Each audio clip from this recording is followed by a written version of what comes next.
What is up, fellow sickos? I am Dan Favale coming at you with Mr. Mort Jensen of the NBA podcast fame, of Yahoo Sports fame, of Forbes fame, and of OnlyFans celebrity. It's 2025 NBA Finals primer time. The Oklahoma City Thunder and the Indiana Pacers, the matchup everybody and their mother predicted at the start of the season, of course.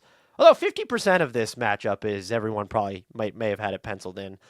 We're going to preview it from any and all angles. Before we kind of belly flop in, Mort, how are you doing? I'm doing very well. Doing very well. It's so boring to talk about the weather, but I'm still going to. It's so nice. Like my mental health is just improving by the day to see the sun out. It's lovely. I spent so much of my time, tracking games and watching games late at night, and then in the wintertime when I wake up, the sun is already down. So it's not a whole lot of sun I get over the course of the year. So when it's around finals time and it's the summer, I light up, man. I light up. So I'm having a blast. Glad to hear it. I hope you have a blast as we journey into this Thunder versus Pacers NBA Finals matchup. So let's start tactically, Mort. What's your biggest question on the court for this series? You could start on whichever side of the fence you prefer. Well, so Miles Turner for me is a question mark. I love him first and foremost. I really do. I think he's improved so drastically over the past two seasons offensively, and he needed to. Like he was always, an elite shot blocker, someone who took up a lot of space in the paint, even though he wasn't a great rebounder. And I felt like he needed to do something, and he became this higher volume offensive player, and I think that kind of bridged his game a whole lot. Now I'm kind of wondering, can he really get away with a lot of those easy shots that he's getting? Is he going to be like exclusively a floor spacer in this series? Because you're going up against Isaiah Hartenstein and Chet Holmgren. That's a lot of length. That's a lot of grit. That's a lot of size. So Miles Turner, if he's going to be effective in this series, which, we're all hoping he will be because that is going to mean a better product for all of us. How? Like, what is the game plan to get him involved to a higher extent where you can see, him being optimized offensively?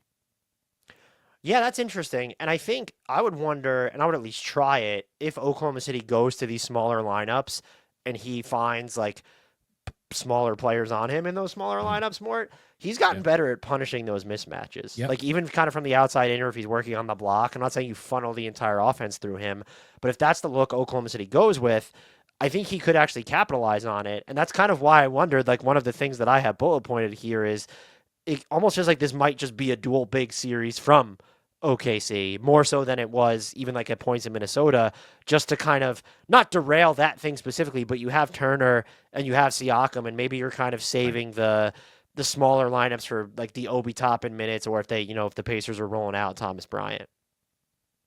Yeah. I that would be nice. That'd be very nice to see. And that, like, I just think he's a necessity at this point. We can talk about Hallie, we can talk about Pascal. I just think you need production from, one of your mainstays. Because if he's not going to produce, who are you going to funnel those shots to? Are you going to try to stretch out Benedict Mathurin? Because I have a sneaky suspicion that's not going to work out well for the Pacers. If you force him to play at a higher volume pace than he's accustomed to. And then honestly, in connection with the Miles Turner stuff, and this is like probably a bigger question. We've talked about Halliburton a lot on this program. And I think this was back in November, late November, perhaps. You and I started talking about like what kind of player is he this year? Because last year he was like at 26-12 before he started getting injured. And then he kind of settled in like 18-9. And we started wondering, was this just the new norm? Like, is he going to be a guy who actually chases big numbers? Like what is he? Like where statistically what is his like wheelhouse? Now we kind of figured out he's one of those guys who isn't really worried about the numbers. He's not worried about going out and taking 20 shots. He'll be just fine scoring 8 points if they win by 10. He's not that dude. But I'm wondering in these finals if he can allow himself to think that way. Yeah, I think he's become really good at reading the game and understanding when it Hmm. needs to be either a night or if it's a moment where he's going to have to do more. And I think game 6 against the Knicks kind of proved that, where it Yeah. was he's having a relatively quiet night and then he just goes in and, floaters them to death in the fourth quarter, essentially. That bodes well, but you're facing a different type of pressure than you did. We had what was that, game 5, where the Knicks really just like upped the pressure on him. That's not even like a taste of what OKC is going to throw at him. And so like that kind of leads into one of the big things I'm thinking about with this series is you have these teams where they were two of the fastest teams when it came to running their offense after a make by the Hmm. other team. And so I'm just going to be so interested to see sort of the chess match going on here where it's Indy is special because its offense is so unpredictable. Even in the half court, it's free flowing and they don't turn the ball over a ton Right. going up against OKC, which not only were they first in like the percentage of plays they forced turnovers on against their opponents, they've actually upped that turnover percentage in the playoffs. Now you juxtapose that against Indy though, and what they've done a really good job of, and they don't do it as I would say unrelentingly Hmm. as Oklahoma City, but they can bring like the full court pressure, that intense ball pressure as well. That might actually be the biggest reason why the Knicks felt like they never stood a chance against the Pacers, like after game 1. And can they do that consistently against Oklahoma City? And is there one of these teams that break from, they're not high turnover teams? Does that change going up against either of these defenses? And I think if you had to predict, you're saying, well, the Pacers are kind of in for a rude awakening because of how generational the Thunder's defense is. But just there's, I don't want to say these two teams are just stylistically similar, but defensively, like the way that they can defend, the pressure they bring, there are some similarities. And then the fact that they both like to play faster on the offensive end when they can, there's sort of some more overlap there. And so it makes for just sort of this interesting chess match of Hmm. what does it actually come down to? Is it to the team that actually defends better, or is it the team that figures out a way to really catch the other side off guard after a make? To where it's, I mean, like that's the Pacers killed the Knicks. It was the Knicks defender the Pacers in Game 6, like it was the first time they ever played the Pacers. Where it was all those leak outs after makes, those are not going to happen against Oklahoma City. So I'm sort of fascinated to see how those two styles, where again, where it feels like there are some similarities, what happens when they clash. Yeah. No, and look, that is what we're all looking forward to. I've said it since both teams made it to the finals. This is going to be basketball porn. I'm very much looking forward to the day-to-day changes, the adjustments, how they're going to stylistically change from one game to another tactically. This is going to be a good one. I'm very much looking forward to it. Should we stick with one team before pivoting to the other, or do we just go mix match and just bring up whatever? Are you still on the tactical side? Well, I mean, I think we will be for a while. Yes. Yeah, so throw something else out at me. All right. So this is actually something I just was thinking about when you said, how Miles Turner's been better in the post and basically abusing smaller players. And I was starting to think technically Chet is a smaller player, just in terms of like he's still pretty skinny. He doesn't have that strength on him. When Hardenstein is off the floor and Chet is in, could that be sort of an underrated matchup?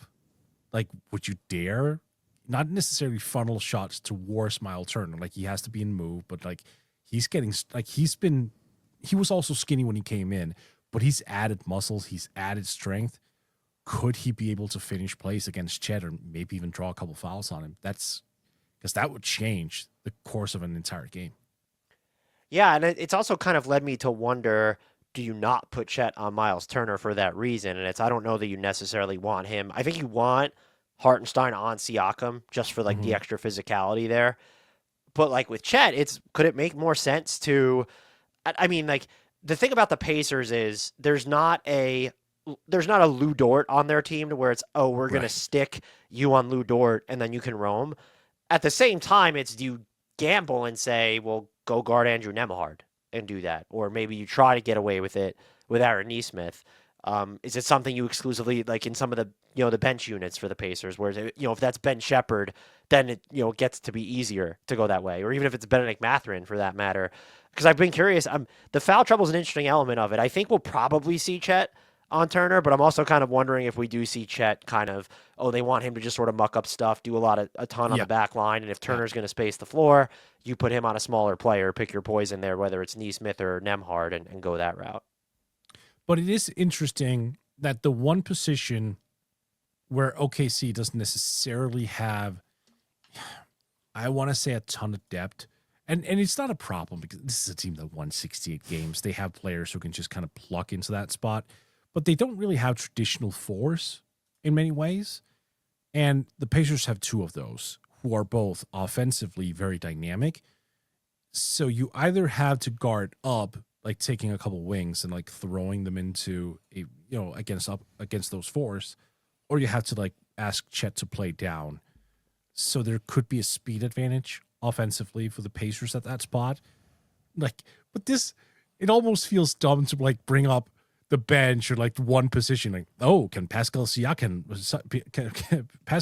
and Obi Toppin, can they turn this series for Indiana? Because you're still looking at a Thunder team that is like perversely well rounded. And that's so one of my other questions here would be, we saw Indy's bench struggle at points during that Knicks series. And I'm just wondering to where it's, your defense struggles with Siakam off the floor. Mm-hmm. Your offense is going to struggle with Tyrese Halliburton on the floor. What do those secondary lineups look like against? I would say it's more concerning from Indy's offensive perspective with Tyrese Halliburton off the court.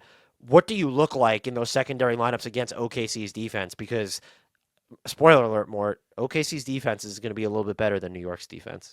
My bold prediction. That is bold. It's a good question. I mean, you got to stagger as well as you can, I think, in this series, but you also don't want to throw Halliburton or Siakam into lineups they haven't had any experience with. So it's going to be a tough dance for Rick Carlisle, I think. And like even if you get the best version of TJ McConnell, who I love, by the way, this isn't me trying to trash him. Like, but even if you get the best version of him, like, what is that? Like, is that the Thunder being able to leave TJ McConnell? And it helps that he'll have the ball in his hands a ton, so it's like you can't really like leave him necessarily. But no, but he's like ever going to be off the ball, put up, yeah, he's gonna put up like a 9-foot jumper. Oh no, that's gonna beat us. So like you have to find ways to like exclusively play to your strengths for each player. Like Benedict Mathurin, he should have like one purpose in this series, and that is whenever he has the ball, just draw fouls. Whatever you can do, take the word of foul merchant overshade, take it away from him. Just get to the foul line. He's done that pretty well this postseason, by the way. 4 free throw attempts per game in 16 minutes. Right, and that's he ridiculous. Also. You mentioned it sort of in jest, but he actually might be a big deal when you're talking about those secondary lineups or even primary lineups as a fifth member, where if you need to go at OKC's defense and Pascal Siakam and Tyrese Halliburton, like it's just not working, you're going to need that third type of creator. And I think, you default to Andrew Nembhard, but just getting Mathurin with someone who is more accustomed or more enthusiastic about contact and just bigger as well, he could be sneaky big for them in this series. No, I was serious, but like you have to streamline his role. The thing is, I don't want Benedict Mathurin out there dribbling 8 times between his legs and just trying to, think he's I Mike. want that. I want that. God. Yeah. Well, I mean, sorry, I was going to say that does bring up another question though, where it's so going back and looking at, and I don't think Chet played in either of the games against the Pacers this year, but it's like Oklahoma City's defense did a good job during the regular season of getting the ball out of Tyrese Halliburton's hands. And so who do you trust the most to go up against that pressure if Tyrese Halliburton has to be displaced from the ball? Is it Nembhard or is it Mathurin? Is it McConnell? Like, who are you trusting the most in that scenario? Nembhard in the playoffs. Yeah. It's so his contrast. He's the weirdest player, right? Like, this is 2 years in a row where his offensive production, or just generally production, has been worlds ahead in the postseason than the regular season. Is he just a lazy regular season player? Is that what we can sum up? Lazy, that's what. That's the word. Not give a flying fuck about the regular season. I think if he was healthy this year, he probably would have made all defense. So I don't want to say he's lazy, but he might have that Jimmy Butler gene where he can just flip the offensive switch. Apparently, Look, when I say lazy, it's within NBA context because no NBA player is lazy. But no, it's so funny that he just steps up every single time in the playoffs, and like when it comes to the regular season, he's just humming away. I kind of love the approach. He's just kind of saying, you know what, I don't need to get up for this game against the Hornets. Doesn't matter. Like I'm good. I'm fine. Let me just get ready for round one. But he's definitely the person I would trust the most when the ball is forced out of Hallie's hands, at least from a perimeter player. If the ball is like forced inside. Yeah, it's Siakam. I feel pretty confident with Siakam on the ball as well. What do you make of sort of the primary like star versus defender lineups? Let's start with Shea. Who are you trusting? I know it's been mostly Nembhard this year, I believe. I would have advocated for Aaron Nesmith actually, but now he's dealing with that ankle thing, so I'm wondering if it can even be him. I mean, look, this is going to sound cliche, but you can't defend a guy like that with one guy. Like it has to be a revolving door of different players. It's a shame that Jarris Walker is going to miss the first two games as well. He's, I think, really improved defensively this year. I would have loved to see him with like his big frame, and he's quick on his feet too. That would have been fun to see on Shea. I know he's a bench guy who doesn't play a lot, especially in the playoffs, but in those few minutes he'd be out there, I would have tried it out just for a couple possessions to see what happened there. But no, Nembhard is one. Nesmith, I'm glad you brought him up. I think that's a perfectly reasonable player to put on him. Even TJ, who's sort of small, but like he'll get in his grill a ton. He's not afraid. Ben Shepherd might also be the unsung hero here. I think he's more physical than we give him credit for. I think there are some defensive chops there as well. So like Shea has to see a whole bunch of different bodies, and it doesn't have to be like one or two guys. You have to keep rotating so many different looks on him. Who do you expect to see, let's say, so after Lou Dort, who spends the most time on Tyrese Halliburton? Caruso. That probably makes sense. I could see I hope we see Shea on him just because I love the star for star matchups. I know teams try to plan around those. I was wondering if it could be J-Dub, but maybe J-Dub is we see him guarding Miles Turner more. And so the Thunder just get really weird. So Caruso's probably, maybe Case and Wallace though. They have a whole bunch of different answers. All of them again, but I think Caruso is going to be like, if you find yourself in a tough game, like close game, late in the fourth, if I'm Mark Daignault, I'm going to Alex and I'm just going to say, lock him up. Go get him. That's it. Like, here's the thing. Caruso is their best defender. Like, that's just, he is. He didn't play a whole lot because he didn't need to play a whole lot. He played less than 20 minutes per game this year. He was just chilling. And they were waiting for this opportunity. Now he's healthy in the finals. You think they're going to, like, hey, go guard Aaron Nesmith? Fuck no. Like, you can play him against virtually everyone, and he'll be successful in degrees, of course, because, like, if you go up against Miles Turner, he'll get a couple buckets on him for sure, but he can guard effectively 1 through 4. He can guard, he can guard 1 through 5. I'm just like Alex Caruso guarding big men that's a thing. Now I'll say he can guard 1 through 5. It is, but like, okay, all right, but like, imagine if this was the Spurs. Would you trust him on Wemby? Really? Yes. But you know what, Mort? This isn't the Spurs. All right, fair enough. All right, well, you copped out on that one.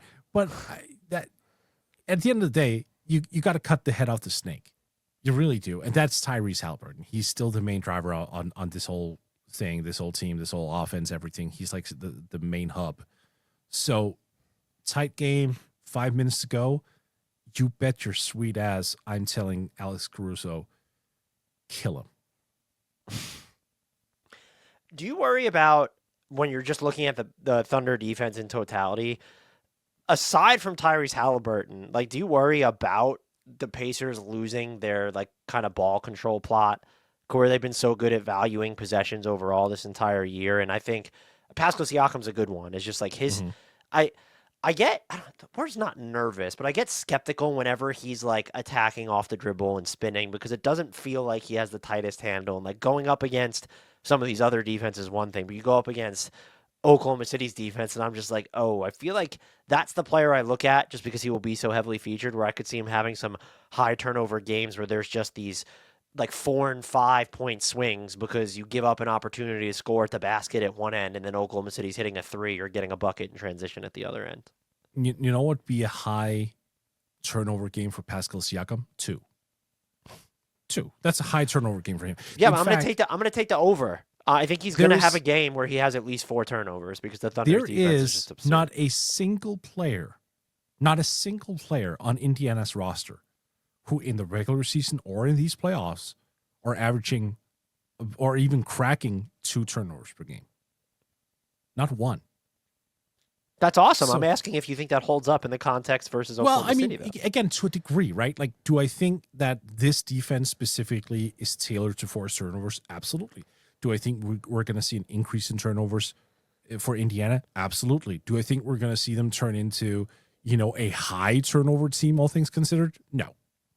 I think it's going to be high for them, like in context of how they are. But I'm not going to sit here and say, oh, their turnovers are going to jump from like 13 per game to like 18. I think they're just too well-oiled a machine to they do the film work. They know what's coming. Like, they understand the passing lanes that everyone is playing. They know that Kazon Wallace is like an athletic freak who's just going to rip the ball away at the oddest times. They're seeing these things. So I think their preparation level is going to be ready to absorb some of it.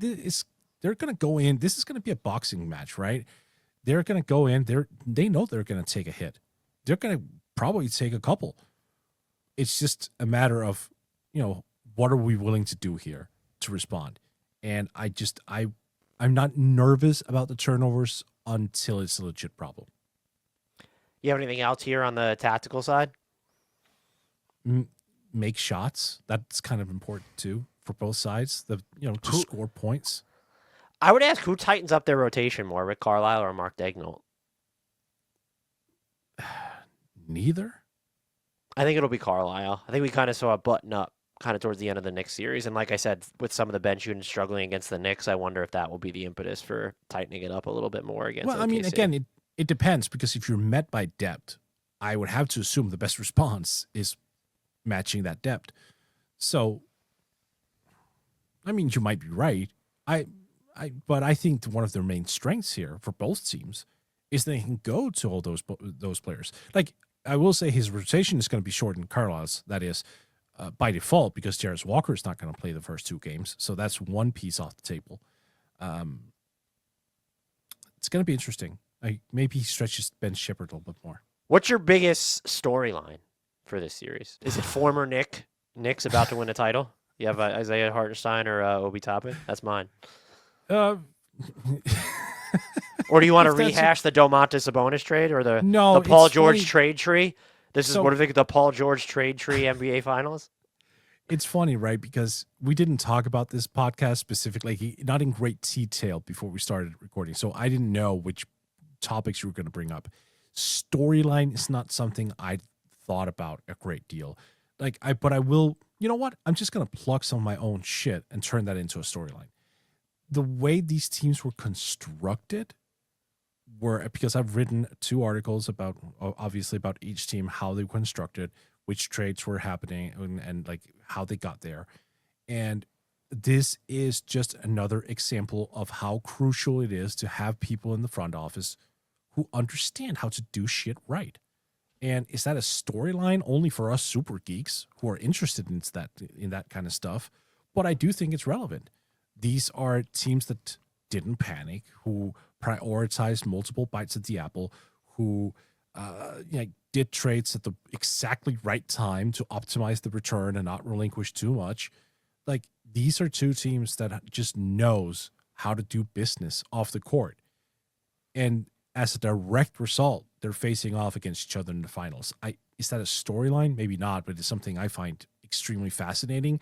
And for weak front office teams or just general weak teams out there, I think they should take a serious look at both these franchises and realize, we have to look inwards. We might have to start doing things differently, because these guys are turning every single page. They're looking under every rock for something, and they're finding it. Yeah, I think it's interesting that they found their like the person who could direct their entire offensive ceiling, Hmm. and then they sort of worked their way back from there, and they didn't take any bigger swings. And OKC, not like it made a ton of trades, but like you wait on signing Isaiah Hartenstein before you let this group go through the playoffs last year with Shea at the helm. The Pacers, like the Pascal Siakam trading, incredibly aggressive by Yep. their like historical standards, but not something you do until you know that you have the guy in Tyrese Halliburton. You were still trying to, shuffle around your roster to get him when you made that Domas Sabonis trade. I also think, look, it is kind of interesting that for all the value the draft has played for both teams, especially OKC, but like their most valuable players, I think you could argue the three most valuable players in this series were not acquired via the draft, and Halliburton, Siakam, and Shai Gilgeous-Alexander. And so you could quibble over is J Dub or Chet more important than Siakam. Sure, we can have that discussion, but that does show the importance of not just making trades, but like when you talk about sort of small market teams, and I think I don't. It's not that I want to eliminate OKC from this discussion, but they just operate on this different level. Sam Presti's been with Yep. that organization for like 20 something years, whatever it is. So Indiana, just like proving that, hey, like that's a team that goes in there, gets Pascal Siakam when he's on his way to free agency. And look, the Thunder were this to an extent too, with that Paul George trade, which set them up with the team that it's like you trace Paul George, that trade back to Shea and J Dub. So like I like, and I've brought this up a lot. I brought it up when the Cavs went out and traded for Donovan Mitchell, even though they weren't considered a primary team. I Hmm. root for those types of teams going for it. And it's not just, I'm not, small market versus flagship market type deal. I'm just looking at it as you want to see teams that some people believe are at a team building disadvantage because of the market they're in, take these swings and prove that they could build something not only that is so high end they make the finals, but something that is sustainable, that this feels right, that this feels like it won't be the last time they'll be here. And so I do think that is kind of a big storyline of the series between these two teams. And it's also, look, one of the storylines, I don't like getting into this. I'm not getting into is the league office upset that it's OKC versus Indiana. This is kind of a referendum on like how we package the product that the NBA is selling. And you've called this basketball porn. This series can end in an OKC sweep and it might still be entertaining as hell. But Yep. if you only look Yep. at the series score, that will do it a disservice. But if that's what we're talking about, if we're focused on was SGA the real MVP, is Tyrese Halliburton an actual superstar, so on and so forth, like it's doing a disservice to the like what we're seeing from these two teams because you can't lean on just the traditional big names. And I mean, like Shea is like I'm not a big face of the face of the league, but like Shea is a face of the league type. That's how good he is, and so you can lean on that to a little bit if talking heads and podcasters and writers and whatever want to have that discussion. But this is a series about basketball. There's no one headed towards free agency. There's no team that needs to make this big ass trade when if they end up losing in the finals, although I'm sure some people will advocate for it. This is a series about basketball. And I'm very interested to see, and I'm hopeful that it will be made mostly Hmm. about basketball. I will now do my damnedest to make sure it's not, and I will begin wondering if the Pacers lose in like 5 games, whether Tyrese Halliburton requests a trade. I think that'll be the next few podcasts that I record. So you said in regards to people um, basically insinuating that the league office are pissed at this series. I've spoken a great deal with Mark Tatum, deputy commissioner of the league, just about the state of the league, about parity, because that's a question that keeps coming up. Like, are you guys? Is this what you're looking at? Do you want like the revolving door of champions? And he's just underlined this to me again and again and again. Yes, we want the unpredictability. We want everyone to get the feeling that every single team in the NBA can win it every given year. So I think the big market narrative, the big market conspiracies that some people have their tinfoil hats on about is becoming a little bit of a bullshit factor. I had Howard Beck on my Danish podcast a couple weeks ago, and we were talking about the NBA at large. We were talking about like NBA conspiracy theories and market sizes and how everyone seems to be putting into this. And he brought up this example, and I'm so glad he did it because if he hadn't, I was going to do it of David Stern once saying the best thing we can get is Lakers versus Lakers in the finals. It seems like that started an avalanche, and that sentence has kind of been just brainwashed into people as if that is how the league thinks. That is, it has to be big markets and it should be Knicks Lakers every single year in the finals or whatever. That is, I can say with absolute certainty, not what the league wants whatsoever. They are very interested in maintaining what is going on right now, where we're going to have 7 different champions in 7 different years. So whenever you see anything about like the narrative of, oh, the league is disappointed, yeah, that's bullshit. Cool. The other storyline I think is, well, I was saying we're not going to give it credence, and then we just spent time giving it credence. I do think. That's not giving credence. I'm just saying, like, this is a perfect. I'm amplifying your point by saying this is the perfect time to focus on basketball. Let the other narratives die. Do you think that there's an element of people like us assume that it's going to, like, people are going to package this as an issue, so we're getting out in front of it and talking about something that no one's actually complaining about? I'm not as plugged into what people outside of my silo, whereas I'm not following, I guess, the types of content creators or networks, or at least not paying attention to them, that would be discussing whether this is important. Sir, we live in 2025, and the world right now is a little bit on fire every single day of the week, and people are leaning hard into some of the wildest fucking shit that we never thought they would. Yes, I think that's very much a possibility. Look, a report could come out saying Adam Silver is secretly a lizard and people will buy it. So, I'm just not ruling anything out here. The other storyline I have here is, like, I think this is going to be a great measuring stick for it's a great measuring stick for the Thunder, but I'm more so looking at it because they are the heavy favorites. The betting odds as we were recording this is minus 700 in favor of Oklahoma City. Okay. Are they really that head and shoulders better than the rest of the league? And it's like we saw Denver kind of push them to the brink. You dispatched Minnesota in 5 games. And now I know you're up against an Eastern Conference team, so maybe it's not an accurate portrayal of the entire league since the West is so much deeper. But as we talk about parity, you also, the Thunder, and I said this on a previous podcast, they have this feeling of inevitability to me. And it's just, if they rattle off one title here, I know windows open and shut all the time in the NBA, even when you don't expect them to. They are a team where it's like, it's set up for them to run this for a while. They don't have to worry about the second apron stuff for a couple more years. And even when they do, that's why you have all these draft picks, that you can kind of try and replenish your rotation with these cost-controlled guys. And then there's just the point of, like, even looking at the next 3 years, it's this series to me, like, it is kind of on the Pacers to prove it, is, okay, we know that the Thunder are kind of the team to beat at this point. But, like, how close is the rest of the league? How close is the best the Eastern Conference has to send? And I'm going to be very interested to see whether, because I think the most popular picks, not to spoil predictions, but they're going to be probably Thunder in 5 or Thunder in 6. I'll be shocked if I see any Thunder in 7 or Pacers in 7, let alone Pacers in 5 or something. So that's what I'm going to kind of just be tracking is, like, is this still, because we've seen the Thunder go through some self-sabotaging stretches as well. Like, it feels like their offense can still bog down at points. Not as big of an issue against Minnesota, of course. And if they don't, like, is there a chance that we emerge from this series thinking, oh, the Thunder they figured it out? Like, those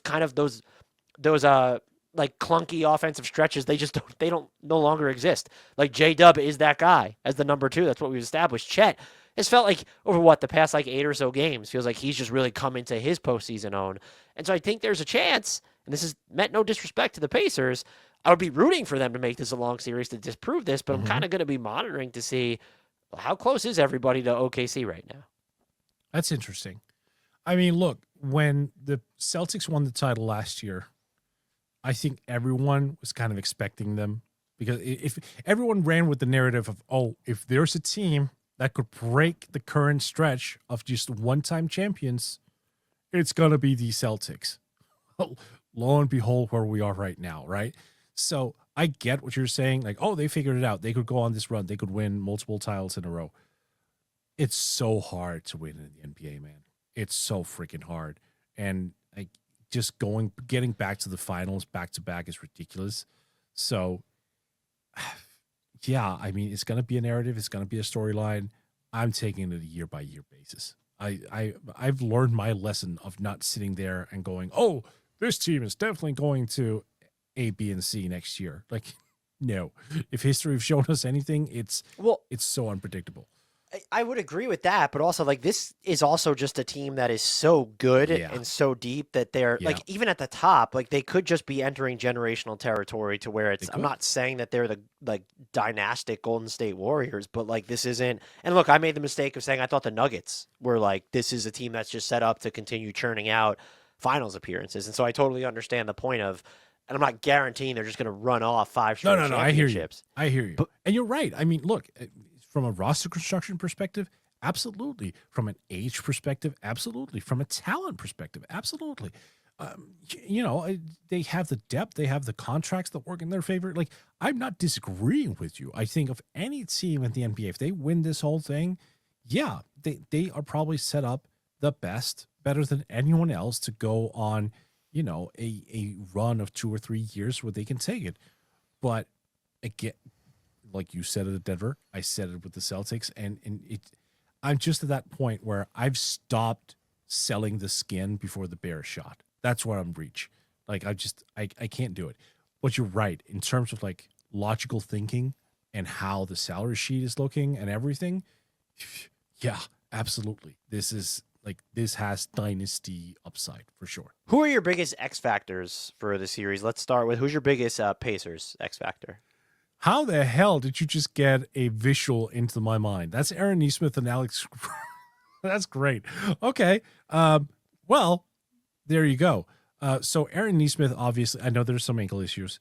I think he elevated himself to a point where he's been underrated for a while now because he's played at the big scene. He's had the games that he's had.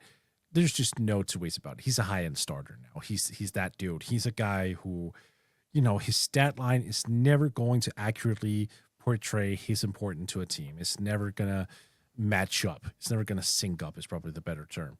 He is overwhelmingly important for them for defensive purposes, even on the glass, where he will come in and have major games there when you didn't expect him to. From a shooting perspective, he moves the ball quickly, something that his assist rate isn't really reflective of, possibly because it's more of an hockey assist or even like a secondary hockey assist.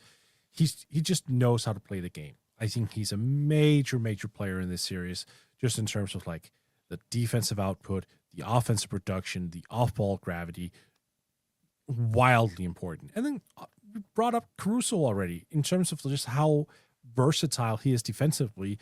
But what we didn't talk about is his offensive capabilities. He's a connector.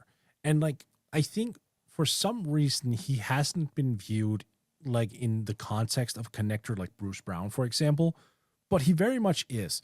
His ability to relocate off of offensive rebounds and like get the ball and like make a quick read, be that a shot or a pass or whatever, it's elite. He's so good at understanding when to move when his guy is turning his head.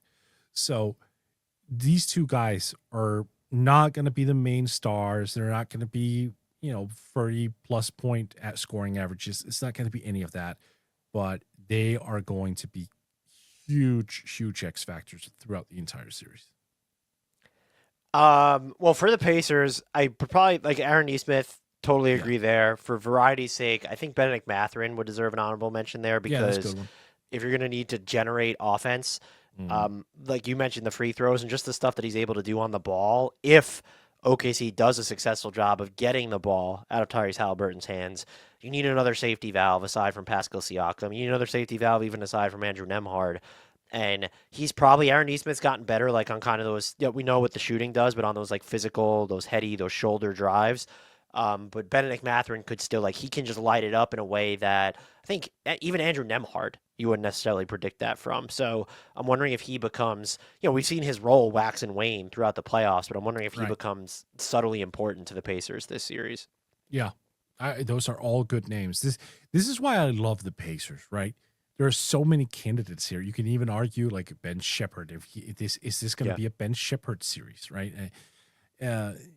Oh man, this team is just fun to watch. And I think for OKC, if you were going to go somewhere other than the Caruso route, I'm contractually obligated to say, and Aaron Wiggins. Yep.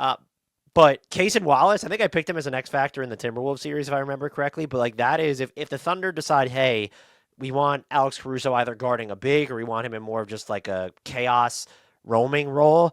Like Case and Wallace is going to be the dude that gets a ton of reps against a Tyrese Halliburton there then. So, Yep. or if you're going to go like against an Andrew Nemhard or a Benedict Mathurin on the ball. So I think he's been an X factor for them all playoffs. And I don't know, and I've mentioned this already, so we have talked about it, but he's just in year 2, and he's in the top 7 of what is the NBA championship favorite. Like he's just in that rotation. And it's the fact that he's been in the rotation since he was a rookie too is just sort of wild. And now forget about the defense. I just trust him as a shooter now. Like I used to just get a little cagey, wonder why, or why isn't he shooting more? When he gets it up, it's, I don't know that I expected to go in. I just trust him to hit threes now. And so the Thunder did it again there. So, I mean, but they're another team. Aaron Wiggins, you want to pluck AJ Mitchell, throw him in Kenrich Williams? Is he an X factor? Like he might be against some of those Pacers bench units. Kenrich Williams, Isaiah Joe. Go look, anyone who's a guard on like they use guard to guard screens all the time. So let's just name all the guards who might set screens. We got Isaiah Joe in there. So these teams, as good as they are, they're also filled with like nothing but X factors after their top 2 or 3 players. All right, Mort, it is that time. Would you like to take us through your official series prediction? Oh man, putting me on the spot. Like the brain says Thunder in 5. But the heart, and I'm not very good at listening to my heart, so maybe I'm actually going to do this for a change. My heart says, there's a 1 game difference. My heart says Thunder in 6, just because. Oh, I thought you were going to say my heart says Pacers in 7, like they're a team of destiny or something. That's what I was waiting for. I'm only adding a game, but I'm doing so because I want this series to go long. And I think with this OKC team, 6 is long. So you know what? Screw it. I'm just gonna say Thunder in 6. Although my brain is disagreeing with me a little bit. I'm gonna go Thunder in 5, and I think Pacers fans I would encourage you to get angry, or you could thank me because I picked against your team in each of the past 2 series and they ended up winning. So maybe there's some sort of reverse jinx going on there. But what I will say I want to make an emphasis that I'm not trying to disrespect the Pacers here. There is not a team that could have come out of the Eastern Conference this season, the healthy Celtics, that I would have picked to have beaten the Thunder. The most I would have given is maybe a full-strength Celtics team, 6 games. Maybe. I probably would have picked Thunder in 5, whether they were facing the Cavs, the Knicks, the fully healthy Celtics. Yeah. I think that's how good this Oklahoma City team is. And I did say this about the Celtics after they won last year, looking at the season in a snapshot. I really do believe that we are going to look back on this season even more so than some of us might have done with the Celtics. And it's just going to be like, man, we overthought this entire fucking discussion about parity because the Thunder just exist. And all those concerns that were manufactured about the secondary offense, this team is just like, no team is perfect. And I do have some offensive questions about them still. And we've seen some of them manifest in the playoffs. They are so good. They can beat you in so many different ways. And the ferocity with which they defend and are able to sustain that ferocity is insane. And I just don't think there's a team in the league this season. I don't know what could happen before next season, as to your point about don't declare them this dynasty yet. I'm totally with you there. I don't even think there's a team that can hold a 10-foot pole to them that was in the league this year, like the way they were built this year. I don't. The Celtics, again, full strength might have come closest to me on paper, but I might have even, you had your own offensive questions about them. I'm not saying you specifically, but they weren't super top heavy, but it's okay, after the top 6, it's how much do you trust a Peyton Pritchard or a Sam Hauser against the Thunder? So I will root to be wrong in the sense that what have we seen? So we saw 5 games last year, 5 games the year before in the finals in 2020, or no, we got 6 in 2020. No, 2023 was 5 games, right? With the Nuggets and the Heat. 2022 was 6. The Warriors beat the Celtics in 6. 2021, how many games did we get? I want a Game 7 in the NBA Finals. That's what I'll always root for. We didn't get that in 2019. We didn't get it in 2020. That'd be fun. So I want to see a Game 7. So I'm rooting to be wrong there, but I just don't. I think that even if the Pacers are able to defend the Thunder well enough, and I won't rule out the fact that they can. I think they're going to run out of answers on offense against this Oklahoma City defense. Yeah. It'll be interesting how we're look back at this season and the playoffs if it turns out that the biggest threat to OKC was Denver, right? In some capacity. And that's that is the toughest series they've had by far. It's not even close. Yeah. Right. Especially because, do you feel, if you're a Nuggets fan, All-Stars. Do you feel better about that as a Nuggets fan, or do you feel almost worse to where you could look at it and say, oh, we're not that far away, or, oh, we had this shot, and had we done something like 5 to 10% better of roster optimization, maybe we would be in the finals right now? And then could you look at it and say, oh, is the front office, whoever's leading it, by the way, as we record this, there's no lead. They have a coach. They hired a head coach. Kudos to David Adelman, but they still don't have a lead basketball executive. Is this going to be just, I know that they're limited in their assets and flexibility, but will this just be a further impetus to them to say, we took the champs that they blew through everybody else except for us. We got to run this back. No changes. Oh, God. Then I feel worse.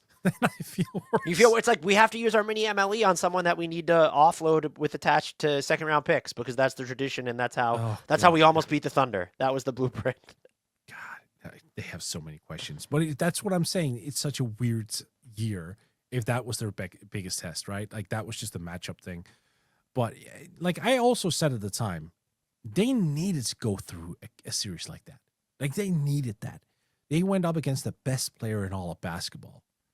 And they had to think outside the box. They had to do things that they may not have felt comfortable with. And I'm not saying that if they hadn't, how to phrase this, I'm not saying that even if they hadn't met Denver, they would have lost against Minnesota or anything of that sort. But I think it gave them something. I think it gave them some level of maturity and know-how, whatever you want to call it. I think it provided them with something that they brought forward.